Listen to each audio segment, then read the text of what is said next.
Hi everyone, and welcome to Horror Spectator. If you're new here, consider subscribing. We dive deep into the darkest, most chilling real-life horror stories out there. And if you're a returning viewer, I'm so glad to have you back, friend.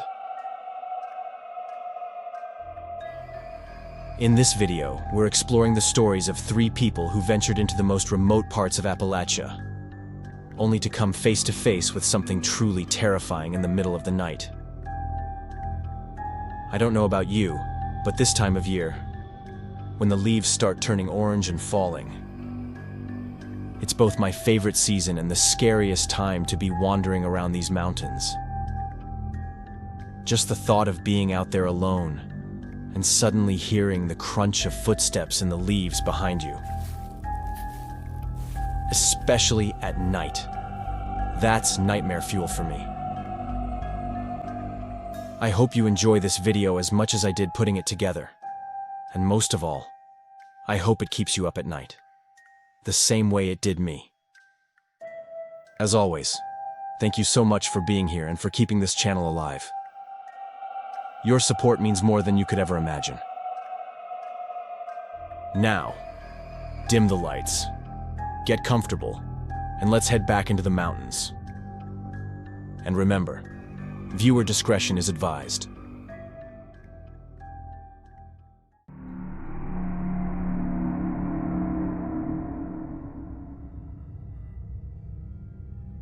Earlier this spring, I drove 4 hours into the Appalachians to a lake I've been going to for years. It sits in a narrow hollow, surrounded by ridges so thick with trees that once you drop below the crest, it feels like you're cut off from everything else. Locals call it Black Pine Lake, though most don't talk about it much. Years back, there was some kind of killing there. Details were vague and the papers barely covered it. In truth, I don't even know if the story has any real foundation or if it's just superstition. But the fact is, ever since, people from around the area have kept their distance. Every once in a while, you might see tourists who stumble on it while hiking, but they never stay long. The locals won't go near it. For me, though, it became a place I kept coming back to. Quiet water, a strip of grass for a tent, and the pines circling the shore. Peaceful in a way I couldn't find anywhere else. The first day I arrived, the lake was empty like it usually was. I set my tent on a little shelf of sand and grass, stacked my pack, and let the kind of easy peace that comes from being miles from a highway settle over me. I say this because even though I live in a small town, I live right next to a highway, and even if my ears are already used to the noise, getting away from it brings me a kind of peace I can't even explain. By late afternoon, a man and a little girl appeared on the opposite shore. They were pretty far away, but at the time I was using my binoculars, so I could see them clearly. Just to make things clear, I had the binoculars because I've always loved watching birds, not because I'm some kind of creep. The man had a trucked-in look, well-worn boots, a camp chair, a cheap cooler, and he put up a small tent not far from the tree line. He looked older than me, closer to 37 or 40, and he looked like the kind of guy who'd been doing weekend trips for a while. The girl was maybe 6, small and held close to him when they moved. Up close, she looked like a normal kid. Scuffed shoes, a crooked ponytail, a jacket, too big for her. But there was something in her face I couldn't place then. Something that made my skin tighten in a way nothing else at the lake ever had. It was as if she moved with a certainty that didn't seem right for a child. And even the man with her didn't treat her like one. I'm telling you this because it's going to be important later. But it's only now that I'm reflecting on that first impression I had. I don't think either of them knew I was watching, which is why they acted without any social filter. That was the first impression I had of them. A feeling that something was off. But as you can imagine, it was just a first impression. And at the time, I didn't think about it the way I'm describing it now. Not long after they had arrived, they made their way over to my side of the lake and introduced themselves. The man was friendly and easy to talk to, clearly interested in the same quiet spots I liked and appreciative of how secluded Black Pine was. The little girl stayed close to him, running around and playing like a normal 6-year-old, collecting stones, climbing on driftwood, laughing at small things. But even as she acted like a child, there were moments when something about her didn't fit. Her gaze could linger in a way that felt almost deliberate, like she was aware of more than she should have been. I told myself children can be curious and strange sometimes, that maybe I was overthinking it. We talked for a while, shared some casual conversation, and by the end of the day they returned to their own campsite. I felt genuinely relieved and happy to have friendly neighbors for the night, the kind that made the woods feel safer without losing the quiet peace I loved about the lake. The next day went pretty much the same way. I'd see them occasionally on the other side of the lake, just 2 small figures in the distance. At one point, I had wandered a little farther from my campsite, watching a pair of birds, when something made me glance toward their sight. I honestly don't know what it was, but when I looked, my blood ran cold. The girl was in the man's arms, and it looked like they had just kissed. They were a little too intimate for a father and daughter, which made me extremely uncomfortable and made me lower my binoculars. I didn't know if I even wanted to see it, so I started walking back toward my campsite. I just hoped they wouldn't come over to talk that night. I didn't know what to make of it, and I didn't want to feel paranoid, but I also didn't want to pretend everything was fine when something about it unsettled me. After dinner, that image of the 2 of them was still burned into my mind. I decided I was going to sleep and think about it, or try to forget it, tomorrow. Either way, it would be a decision for the next day. A decision that, as you can probably guess, I never ended up making. That night, I woke to the sound of small, measured steps on the packed earth outside my tent. I sat up and listened, then unzipped a sliver and peeked out.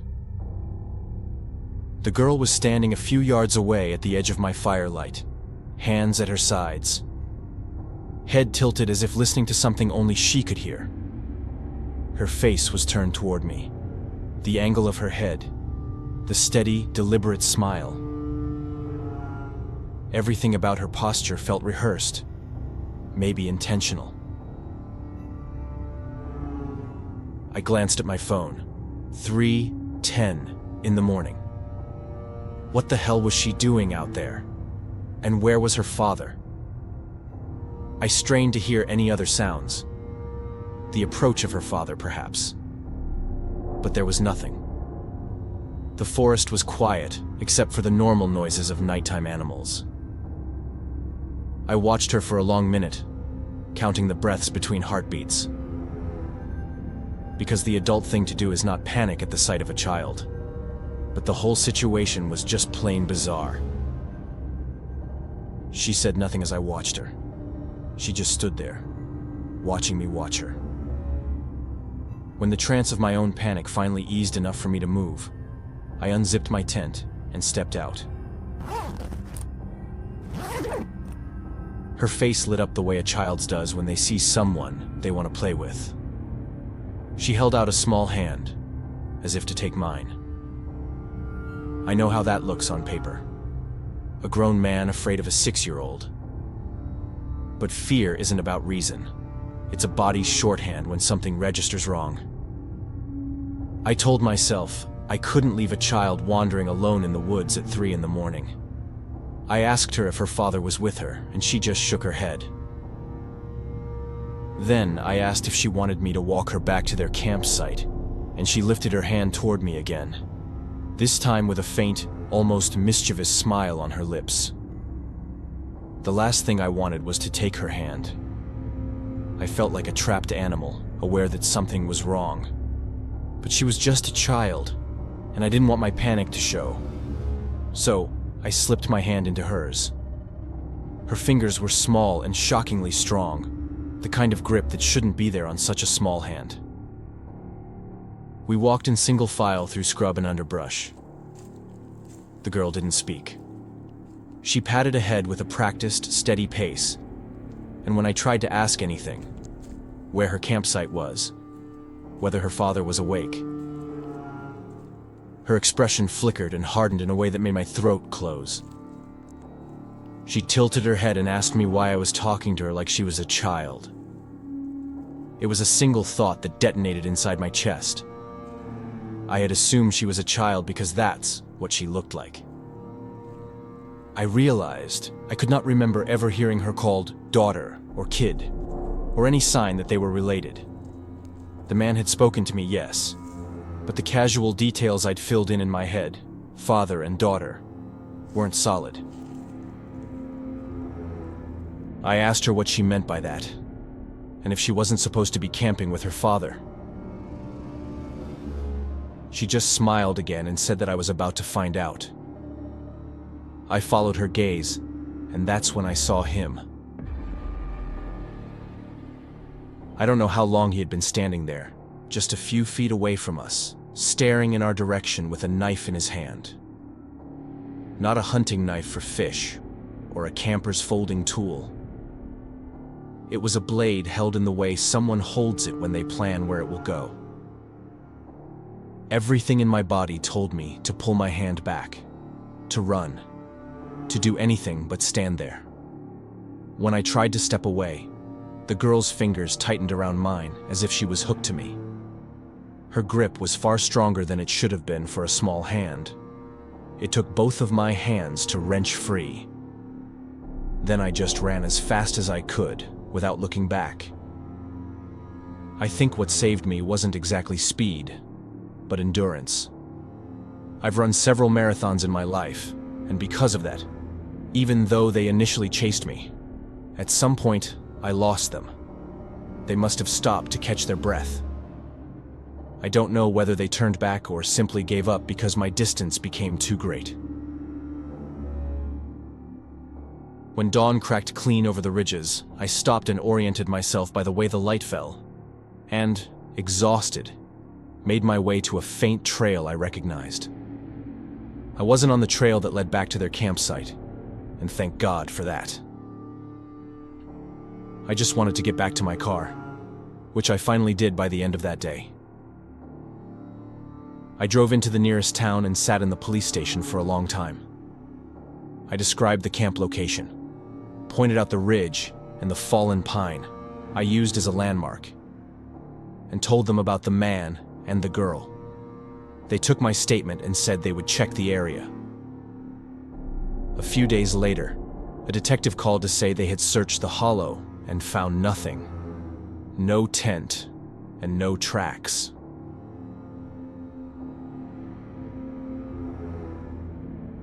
By this point, I knew perfectly well that they didn't believe my story. Those two had erased any evidence that I, or they, had ever been there. I still go hiking in the Appalachians. I still find other lakes and other hollowed-out places to sleep under the stars. But I haven't been back to Black Pine Lake. The valley that once felt like an honest refuge now keeps its distance in my head. The thing that unsettles me most isn't the missing gear or the knife or the way those two moved together in the dark. It's that when I think back to her face, the smile was not childish or malicious in any straightforward way. It was precise. It was practiced. It was a look someone older would use when they were certain of what they were about to do. But if she was really an adult, why had she pretended to be a child on that first night? It probably had all been a trick to lure me in.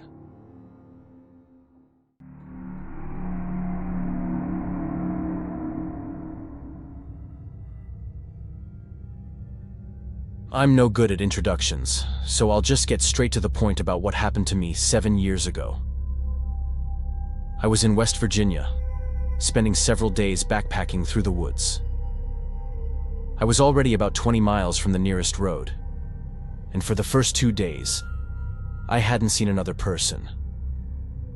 It was mid-fall, so the air bit at my hands more than in summer, but I had the right gear, and I was fine with the cold.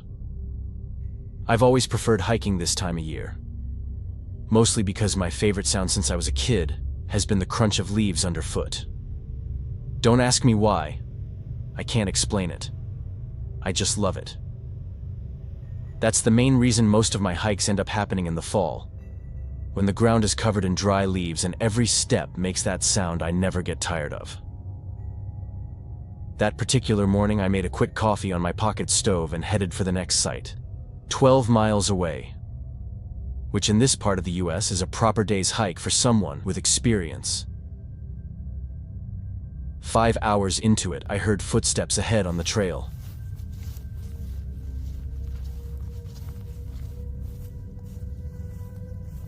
I looked up, and a man was coming toward me, heading the opposite way. I hadn't expected to see anyone, so I nodded and kept walking. He looked as surprised as I was. At least a look crossed his face I couldn't read as soon as he saw me. He didn't smile back, and I think that little detail made me notice he didn't have anything with him. It's rare to see someone literally in the middle of nowhere, wearing only the clothes on their back. But I ended up ignoring it because it was likely he was camping nearby and had just gone for a walk, so I didn't think more of it. I didn't even find it odd that he hadn't smiled. You'd be surprised how many sketchy people I've run into on the trails over the years. This was just another one. So I kept going toward the area where I intended to camp. I'd never been there before, but at the time, I was part of a Facebook group that shared tips about hikes. One of the guys in the group had said there was a great spot to camp there. I'll admit I was disappointed when I arrived. The guy had said not only was it great for pitching a tent, it had an incredible view. The tent part was true. The ground there was soft and flat, but the view was nowhere to be seen. I thought maybe I'd gone to the wrong spot, even though I'd followed all the directions. Anyway, I was tired and not up for searching for another site. This one was as good as any. I set up the tent, made dinner, and sat there watching the stars. At some point I must have dozed off, because I woke up with a numb hand from a weird sleeping position and no sense of time. That's when I saw it was only 11 p.m., but I was tired, so it was time to turn in. One thing I always do before going to bed is pee. I hate waking up in the middle of the night needing to go, so I never go to bed without taking a leak. Even when I don't really have to, there's always a little something. I stepped away a bit, into the trees. It's annoying to do it where other people will set up tents. If you've ever gone hiking like I do and stayed in spots where people usually camp, then you probably know that smell in the morning. The awful stench of dried piss. I can't stand people who do that, so I wasn't about to add to it. Instead, I walked off toward the trees, into an area where setting up a campsite would have been impossible. That's when, in the middle of peeing, I heard footsteps.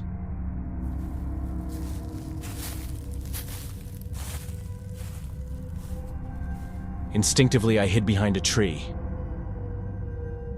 Not a minute later, I saw the man appear. It was the same man I'd seen about 4 hours earlier, walking the opposite way. Obviously, that was an alarm bell. Again, he had nothing on him. Had he followed me here? But how? Had he tracked my footprints like some kind of tracker? I stayed hidden while I watched him walk over to my tent and peek inside. The tent was open except for the bug netting, which was closed. He was clearly looking for me. I swear my first thought was that maybe he needed something, and being the only person out there, he'd turned back to check. Maybe he was lost. But then I saw him walk toward the trees, on the side opposite where I was, and hide behind a bush. I could see part of his body, but there was no doubt he was crouched there, waiting. That's when I realized he must have had other intentions. He was waiting for me to come back to the campsite, maybe to catch me off guard. I stayed there for hours, hiding behind the tree and only partially able to see parts of him. I had nothing on me. Everything was inside the tent, except for a small flashlight. I didn't even have my phone. I thought about confronting him, but I didn't know if he had a weapon or what he intended to do. At some point I lost sight of him, and that's when I got truly terrified. The ground was thick with dry leaves, so if he'd moved, I would have heard it. But at the same time, I couldn't see him where he had been.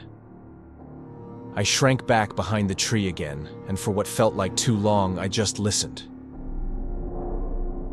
Convinced that any second he'd find me and I'd have to fight for my life. But nothing. Morning came and there was no sign of the man anywhere. I ran to the campsite, grabbed the first aid kit and my phone, and bolted through the woods. I didn't know if he was still out there watching me, so I ran as if he was. I only stopped running when I felt far enough and safe enough to breathe and think about what to do next. I didn't want to go back, so I just kept going until I found the next trail and could ask for help. But the truth is, when I finally reached the road and got a ride from a guy passing by, I didn't have the courage to tell anyone else what had happened except him. After hearing my story, he just asked if I wasn't exaggerating a bit and laughed in my face. That's when I realized how stupid I'd sound to someone who hadn't been there that night. So I never reported it to the police. They probably would have laughed at me too, and nothing would have come of it. But I know what I lived through, and I know that man was hiding there waiting for me. I don't know what he wanted, but I know I reacted the way I needed to.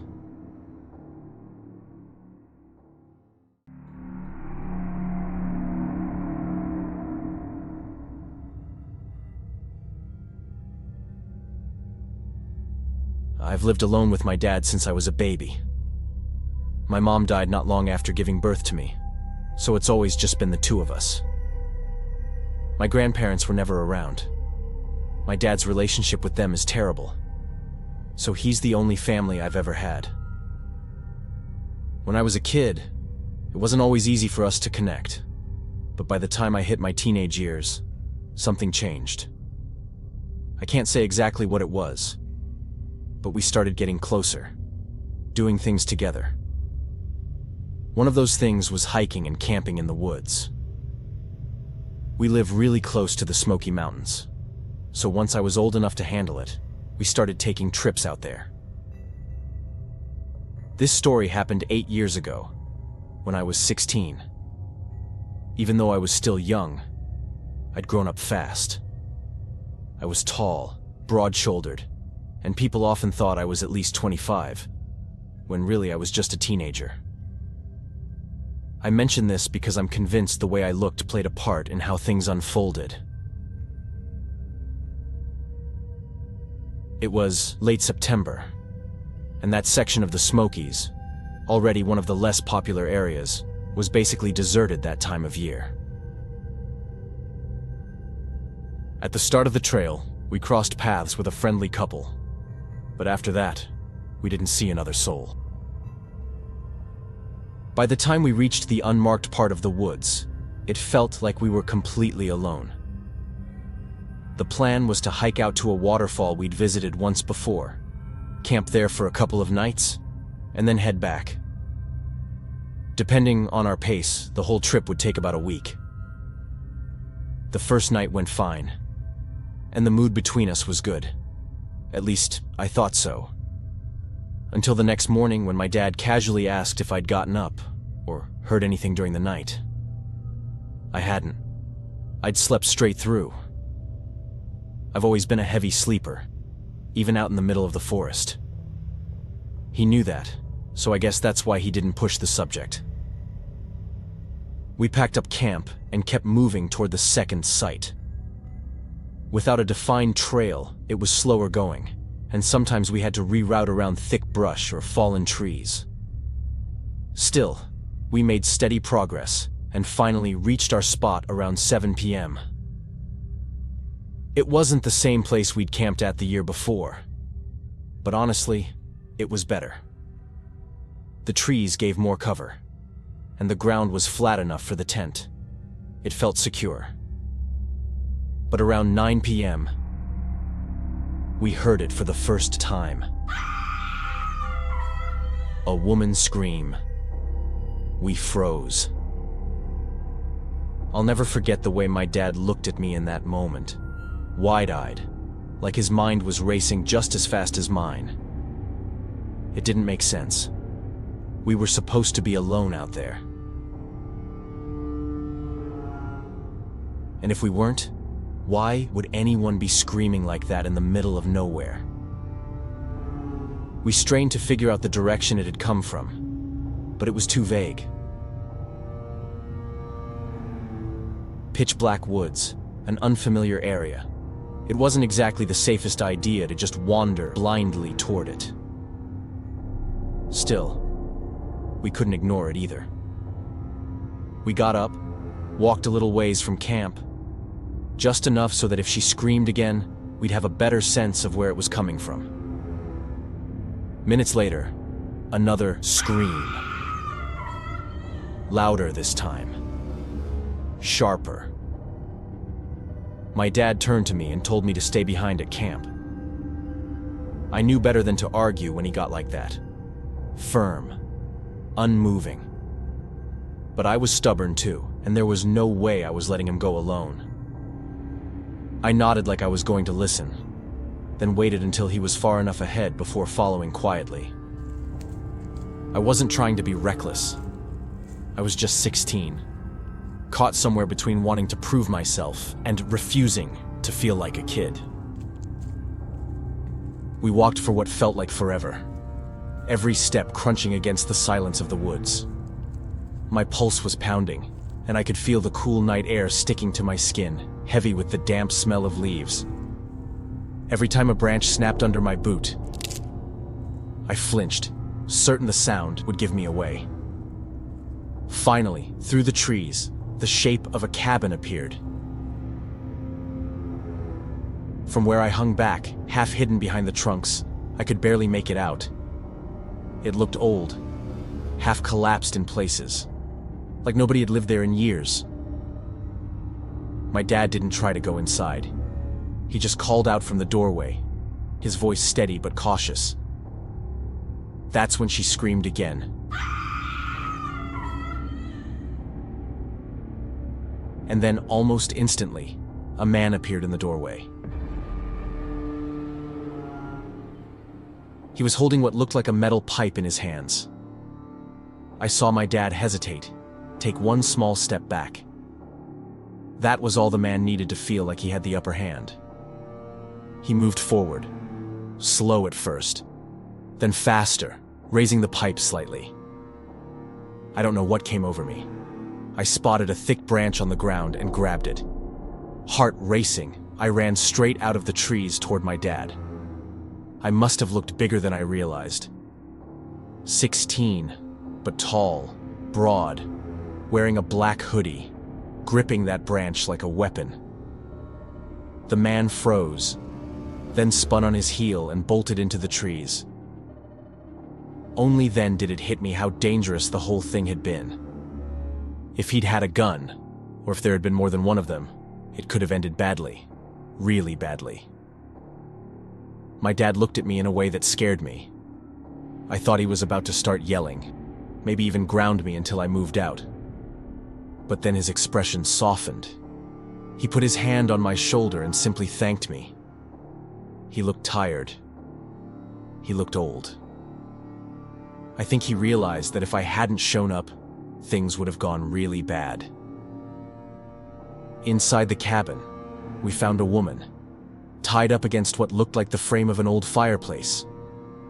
She was terrified, shaking, clearly with no idea how she'd even ended up there. We stayed in the cabin with her until help arrived.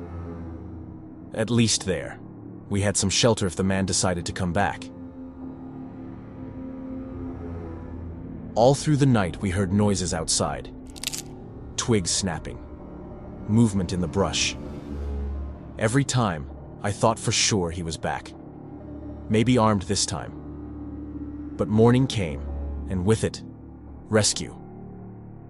A helicopter flew the woman to the hospital while we were escorted out of the Smokies.